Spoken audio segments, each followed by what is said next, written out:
Welcome to News Goblins, the weekly nerd news podcast where we pull a few interesting things out of the cesspool that is the internet to share with you, our beloved audience. I'm your host, Leslie. I'm Jared. What a horrifying image. That's what we do here, Jared. No. I mean, that's what I do. You sit there and make fart jokes. So we dip our perfect human hands into a cesspool and just pull out chunks of stuff and then we share it with people. Is that what you're saying? I mean, you can do that. I use a net. I feel like, Leslie, this is episode 18. Mm-hmm. So our podcast is now old enough to vote. Yeah. It could be drafted. Yeah. We got to start taking this, more seriously. No. As an adult. It can purchase pornography. I feel like it was doing that before. I mean, there's that. Honestly, if the podcast purchases pornography, it's not very smart. I mean, that guy at the corner store is not checking IDs. That's all I'm saying. What corner store do you know that sells pornography? I don't know. That's when you get porn, right? Tell me about Sleaze Bagano's corner side. Yeah. Dairy Mart. Yeah, I think that. I don't know where do you? I don't know. Lion's Den? Is that where you get porn? Of course. I guess if you don't know what the internet is. Oh, that's yeah. I suppose our podcast would be getting porn on the internet. I would hope so. This is a good discussion. It lives on the internet. We've started this out at a high point. Let's deep dive into this. No? No. Okay. I think we're done. Fine. But yeah, 18 episodes. That's exciting. It is right, I'm isn't excited. it? Yeah, this is 18. Okay. I mean, we've done more than that because we've done a couple bonus episodes. Bonus-ode. So. Right. Okay. We might be like drinking age. No, I don't think so. When did you start drinking, though, Leslie? Honest to God, I was 22 when I had my first. Oh, okay. Me drink. too, Mom and Dad. Totally. No, I didn't drink at all. Nope. Until I got to grad school. Me either. I was a lawful adult. What age did you start drinking? I don't know. I think I recall sneaking out and hanging out at construction sites. So, let's say 21. That sounds right. Yeah. Yeah, I did not. I was very straight-laced. Mm-hmm. I had no interest in drinking at all. Neat. Until I got to grad school, and then I had a lot of reasons to drink. You square. I'm pretty lame. It's okay. What are we doing today, Leslie? We're talking about the news, Jared. Well, what kind of news do we have? Well, here's a fun one. So, Wizard of the Coast magazine. I know them. Yep, the guys who do D&D. They included rules in the last issue that let you play in Magic the Gathering's plane Ixalan. Ah. Ixalan, spelled Ixalan. I never really played much Magic, so what's the deal with this? Ixalan. Okay, so this is fun to say. Yeah, I'm going to grant you that. This is one of their more recent ones, and it's based on Mesoamerican cultures. Sort of. Yeah. Kind of like most old school high fantasy stuff is sort of medieval England. It's very Search for El Dorado. There's lizard men, dinosaurs, and rainforests. I mean jungles. Yeah. Talking llama. Talking llama. Yes. There's songs. Yep. Squirrel languages. So Wizards of the Coast, are they actually partnering then with or is this a licensing thing? This actually isn't the first time they've done it. They have done it with the other Magic planes, similarly ridiculously named Kaladesh and Amonkhet. Okay. You can also have rules for those. So not only do they do like the monsters and the character races and things like that, it also translates the colors in D&D, so you can pick a color for your character, and that kind of determines your alignment and your personality and things like that. Is this a supplement book coming out or what? It's in their magazine. So if you get their magazine, you will have. And maybe they might do it as a supplement too. I don't know. Huh, cool. Yeah. Oh, hey, on a similar subject, Games Workshop's website full of their official fiction, it's called blacklibrary.com. A buddy of ours is now writing for them. Oh yeah, that's right. What game is that attached to? Warhammer, I believe. Oh, that's right. Yeah, the piece he wrote is called Path to Glory by Evan Dicken. So check that out. He's a very good writer. He's a good writer. And newly... He's very tall. Newly He's a podcaster. a nice man. Oh, yes. That's right. Well, more on that later. But yeah. he was recently here in Goblin Studios recording something. He was, so we're very stay excited tuned for for more that to come out. information on that. Mhm. Cool. Yeah. All right. So yeah, read more nerdy things. Yeah, and did you play? You played Magic the Gathering, didn't you? No, never. You did not. Never. I feel like you're lying. No, I'm not lying actually. I definitely hung out at a comic shop as a kid, but I played a lot more Warhammer 40K tabletop okay. kind of things, Necromunda. I played a lot of Magic. We had a Magic the Gathering club in high school. Oh. And I was definitely a member of that. Well, I spent all my allowance on little pewter figures that I would meticulously paint. I feel like you'd have a green deck. I don't know what that means, but how dare you? I bet you'd have a black deck in high school because you were cool, but then you'd really always want a green deck and have a secret. This is green gibberish deck. to me. You are speaking in wingdings. The rest of you know what I mean. Oh. Okay, so should we should we move on then? Do it. Move Okay. on. I might go back. Who knows what I'll do? Who knows what you'll do? I certainly don't. So, Avengers Infinity War is coming out a week earlier. Whoa. Yes, so it was coming out on May 4th. They announced this Star week. Wars Day. It is, yeah. Well, here's the thing. Okay, so keep that. It is now going to move to April 27th. Okay. And that frees up May Quantum Leap Day. for Solo: A Star Wars Story. So now Disney's only blockbuster in May is Solo.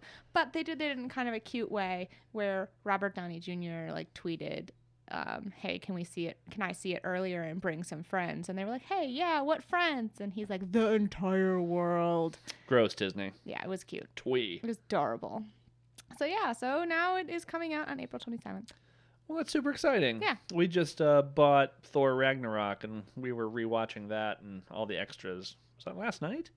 Yeah, I was kind of disappointed because I know out there somewhere is a short documentary on the making of the film, and I thought for sure it would be in the extras, but it doesn't seem to No. have been. We did have some delightfully Taika Waititi quasi-documentary time with He's so Jeff good. Goldblum, though. So if you want to see the Grand Master from Thor Ragnarok trying to coexist with some very straight-laced New Zealand roommates, you could check out that bonus content. Because that's apparently his entire wheelhouse. It's because Jeff weird Goldblum documentary. he's down. He's Yeah. down to clown. We'll do whatever. Yeah, sure. Just stick me in a room with a dude. I'll be Jeff Goldblum. It was freaking delightful. Yeah, he's awesome. Yeah, but remember, there were a lot of parts of that bonus content that were great. Yeah, but there were a lot that were just boring. Yeah, there were some boring montages, but you got to see Jeff Goldblum refer to Chris Hemsworth as cute as Christmas. He is cute as He is Christmas. cute as Christmas. It's just a delight to be around. But there was a whole lot of that 45 minutes that was just like, hey, do you remember the other Thor movies? yes, we do. Do you remember that we made other movies with Thor in them? And also Captain... yes, Like we Iron Man. remember. Remember That's why we're Iron here. Man? Nobody just wandered into Thor Ragnarok like, I wonder what this is. Like, no, that Well, didn't happen. I'm a huge Devo fan. Love Mark Mothersbaugh. I'm going to go see this movie. What's this little indie flick that Seems he to did the be- music for? Maybe seems to be about Norse mythology, I guess, from context. Fascinating, yes. What? Wait, there are more movies in this storyline? Fascinating. I'm incredulous. Are they also Devo-centered? They aren't. I'm disappointed and not going to view them. I like this guy. Yeah, me too. He's a good guy. The Oscars are going on right now. I don't care. The only thing I care about is that Kelly Tran looks like a magical Disney princess. That's all. I don't know who that is. She was Rose in Star Wars. Oh. Yeah. Oh, she has cool. a big blue poofy dress on. Wait, are you saying it going on right now? Like right now? Right now, like this minute. Like I have a Twitter open in one of my windows and I'm seeing tweets. Oh, There are tweets happening. neat. Obviously not when you guys are listening to this, but right this minute, it's happening. Okay, cool. Yeah. So we have the 27th Overwatch hero officially announced this week. The 27th? Is there really that many? 27th, yes. I guess that explains why I was playing Mystery Heroes earlier today and felt out of my depth in most of the characters. 27. 27th. So the 27th hero is Bridget, who we have seen in a couple of comics and animations so Are you far. sure that's how it's pronounced? Bridget? Yeah. Brigitte? Bridget? Okay, all right. How would you pronounce it? I don't know. I thought I had heard it out loud before, and that's not how I Brigitte? heard it. Brigitte? Baguette, Baguette. I think is how it's pronounced. Yeah. So Baguette is Torbjorn's daughter Ah, and Reinhardt's armor smith. okay. We have learned this through various animations and comics. And now she is going to be one of the heroes. And what we know of her abilities is that she has a flail, Okay. and a shield. She has a single shot stun with the flail, or a multi-hit damage. Those are her two options. And when she does damage, she heals nearby allies, so kind of a Lucio thing, or Reaper, but Reaper if he healed other people. right. Well, neat. And she also throws repair packs. Okay. So that'd be cool. Well, sounds like a Swiss Army knife. Yeah, Support character. which is my fave. Are there any Oscar movies we care about? Categories? I'm sorry, my head's still on Oscars. I mean, yes, there's some sci-fi movies in there. I guess Shape of Water. Shape of Water. I mean, technically, we did not see the latest Planet of the Apes, but True. that's I tell you what, if you're in our interested in some Oscar background, go check out my friend Cal does a podcast. It's the Geek Rex podcast, and they released a episode last Wednesday that was their Oscar picks. So check that out. yeah, that was fun. Yeah. Okay. Well, I guess I will have just enough interest in the Oscars to read the summary afterwards and see if I'm disappointed. Yeah, I will look tomorrow, and I'll have my usual armchair Oscar Right. viewer opinions, like, oh, that's a dumb choice. Oh, that should have won, and that's all. I'll care more about the fashion. I will too. Yeah. Grace Helbig's rundown Yes. of the fashion, I Yes, think. I always love to hear what Grace Helbig thinks about the fashion, which is almost always positive but adorable. If you guys don't know who Grace Helbig is, yeah, she might be one to check out on YouTube. Yeah. She likes to make fun of fashion, but a lot of her opinions end with cute. Sometimes I think the only reason we do these big award shows anymore is because the fashion industry needs somewhere to show off. That could be. It's 90% people being like, I hate/love this dress, and then they're like, oh, also there's an award show after. Yeah, but they're job creators, right? Because then it powers a whole industry of snarky commentators and That's true. comics. Yeah, I mean, Grace Helbig would, she has a job because of her snark. Yeah, that may be part of it, yes. Although I think she has a job because she's adorable, but Also that. I was watching her the other day. I think it's funny because she used to be a lot more snarky, but she's starting to get invited to these events. Uh-oh. And her snark level, it's still hilarious, but her snark level went dramatically down. Her after- stakes are slightly higher. I think also maybe she realized oh, I am also wearing dresses on the red carpet. Yeah, but let the record show she's pretty gentle in her mockery. Mhm. Yeah, okay, she'll say somebody looks like they're going to ice dancing prom, but Yeah. Cute. It's still pretty gentle. It is. And maybe my favorite part of the awards shows. Yes, fair enough. It's interesting, these award shows, and I've heard this several times, is that, and I'm sure this is a problem for every generation, but it's it doesn't represent what's new and interesting in the industry. Yeah. There's a standard that was set when these guys were young, and that's it. It was the same thing with the Grammys. It tends to be more traditional stuff. There tends to be an Oscar type of movie that doesn't really reflect what is culturally impactful or really daring. Yeah. Well, yes. I think there's some effort within the Academy to get better, but I also think that most of the folks that vote are still old white people. I did hear a rumor, and I wasn't able to substantiate it, so it wasn't on my list of news things, but we'll bring it up anyway because I love gossip. Boom. Was that some of the members of the Academy refused to see Get Out because they did not believe that it was an Academy-worthy movie, that it was sort of a B-movie, horror movie. Ridiculous if true. Yeah, exactly. Awful and ridiculous if true. Hell, even the previews don't make it look like a B horror movie. No. Exactly. Everything about that movie kind of exudes quality, I think. I thought, yeah. I couldn't watch it because I can't watch horror movies. Sorry, Jordan Peele. Yes, well, it's awesome. I'm a baby. I need to be protected. I know. All right, what else we got? Oh, you don't want to just talk about the Oscars all night? Well, I have dangerously little knowledge about it, so I feel like Yeah. I have just enough rope to I hang have myself. when we're done with this, I'm probably gonna go live tweet the red carpet, and that's about it. Okay, fair enough. Okay, so we kind of predicted this when the Overwatch Professional League came out, but I think we need to talk a little bit about the dangers of esports. Okay. Part of the dangers. You can hurt your ACL or tear your ACL, tear your carpal tunnel, right, your eye strain, rotor cuff, hurt your elbow. Yeah, all of these things. All of these things can happen. Very Electronic dangerous concussions. Yeah, it's dangerous. But also, the gaming world is a cesspool. Yeah. It's full of terrible people and young people who don't think they're terrible but are, and will look back on their actions and go, ugh. Yeah, well, it's nice that I didn't have a giant international public forum when I was, 12. A lot of these dudes do. I would have been okay. You would have been fine. Can we do more homework? Yay! Oh, ow. That was my heart. Oh, sorry. So the issue this week is that Overwatch League play, I think it's Tiamo, called another player, and I'm not going to say it. I'm not going to say it. It's a homophobic slur. Let's just say that. Okay. And he called another player that on Twitch in January. So Sounds like gamers. Right? ESPN's Jacob Wolf broke this story and wrote about it. And it turns out that Jacob Wolf has a history of using homophobic slurs on Twitter. Oh. So, yeah. Really?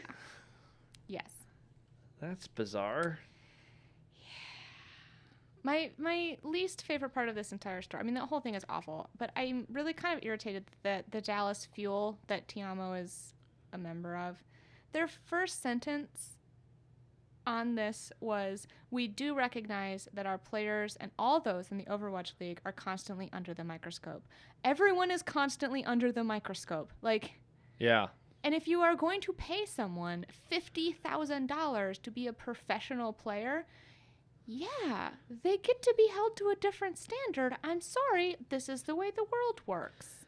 I think it is at least in part that they represent you. Mm-hmm. If you've invested that kind of money in them, for whatever reason, if their skill level or whatever, you're still going to be accountable for the kind of person they are, especially for a big public spectacle aimed at younger people. I really don't think that Blizzard did enough to prepare these players at all. Yeah. I mean, do you remember when we taught college English? I had several recall that, yes. I had several football players in my class. In fact, I guess they had a tendency to kind of all take class together. Yeah. So I would have classes that were half of the basketball team or something would be in my class. And they were always great. They were always very, very nice kids. Yeah, that was my experience, yeah. But they all took PR classes. Every single one of them had to take classes where they would go and learn how to talk to journalists. Huh. I did not know that. This is a professional sports thing. Yeah. So you're saying Blizzard is not doing this and needs to. Blizzard is not preparing these kids at all.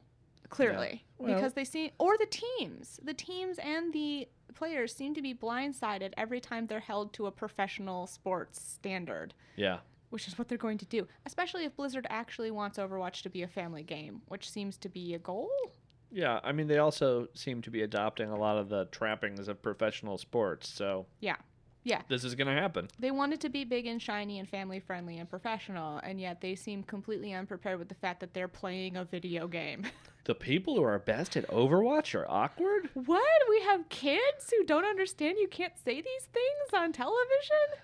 Yeah. There are people in the audience holding up inappropriate signs? Empathy and compassion aren't the skills that got them great at this first-person shooter? Shocked. Yeah.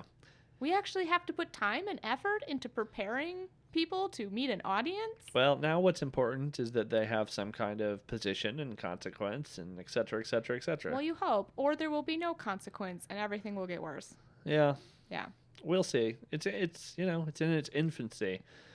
I'm curious. I don't know. I have enjoyed watching a few matches, but not I don't know. I don't think I'll ever be an obsessive viewer of it. No, I mean it's fun to like tune in every once in a while, but I'm too in the Netflix, Hulu, Amazon Prime camp. I just like to watch things on demand. I don't know. you know, honestly, I'm the type of person that like I probably could have gotten real into it if it hadn't been so toxic from the beginning. Like Yeah. if these stories keep coming out and Kind people of being broy. kind Yeah. of shitty and broy to each other, and it's like, well, I didn't like the football culture in high school. I don't like it now. I'm not going to tune in to see that. Yeah.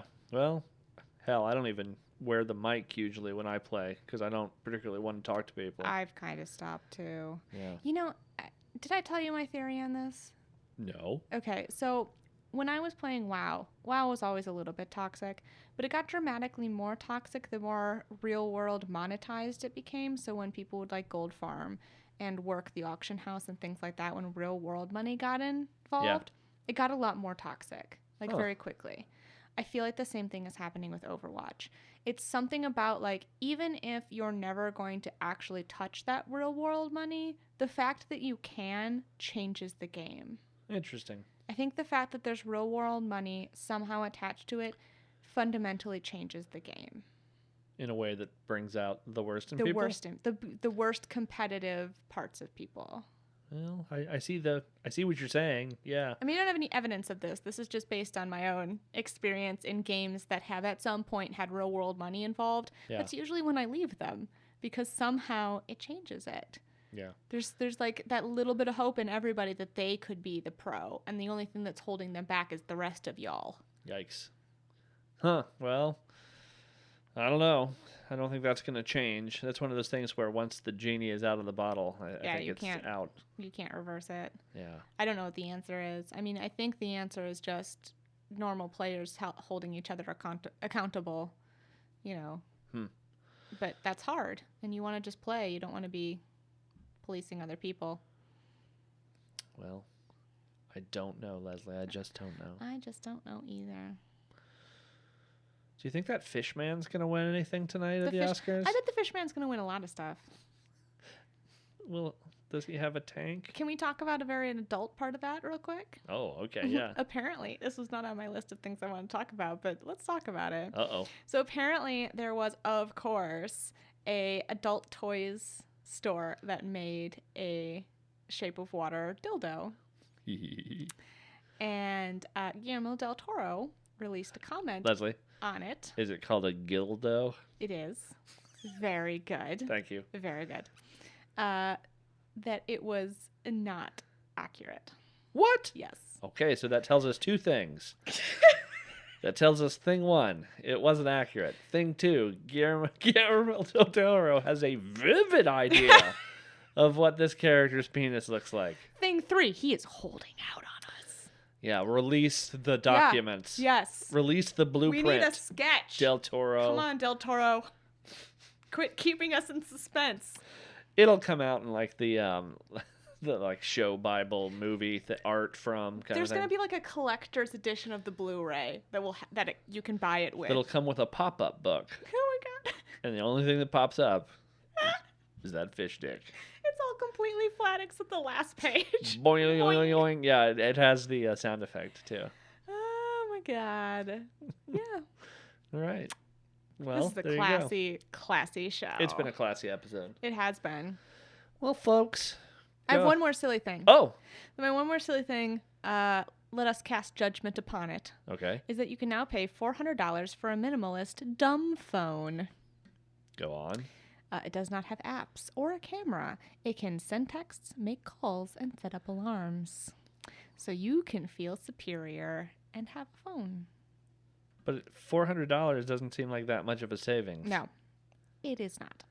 So it's just like an old flip phone kind of thing. Yeah. So $400, you can feel superior because you're not as obsessed with technology, man. That's really odd. Yes. I don't think I need that. I don't think anyone needs that. Just get an old smartphone. You'll be fine. Wow. You can do all those things on a smartphone. Or not do them. Or not do them. As the case may be. Yeah. And also have GPS. It's great. Who's marketing this? Where did you see this? I saw it on IO9, I think. I don't know. It made me laugh. I want a phone by Etch-a-Sketch that's just red and plastic. It has 2 knobs on it. You and have I have to shake draw. it. You have to draw the numbers to dial anything. That's how I want to live. No, I love it. It's perfect. All right, that is actually the end good of everything detail. I have. That's the end of everything I have for this week. Friends, go to iTunes. Give us a review. Subscribe. Please. Yes. Like us on Facebook. Follow us on Twitter. Send us an email, brothers and sisters, at newsgoblins@gmail.com.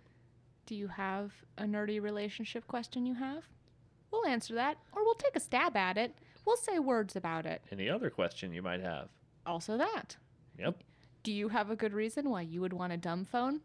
Email us. Yeah, please tell us. Please tell us. So we can mock you on air. Indeed. Or maybe we'll be convinced. Maybe? Probably not. Okay, everybody, have a great week. Goodbye, everyone. Bye.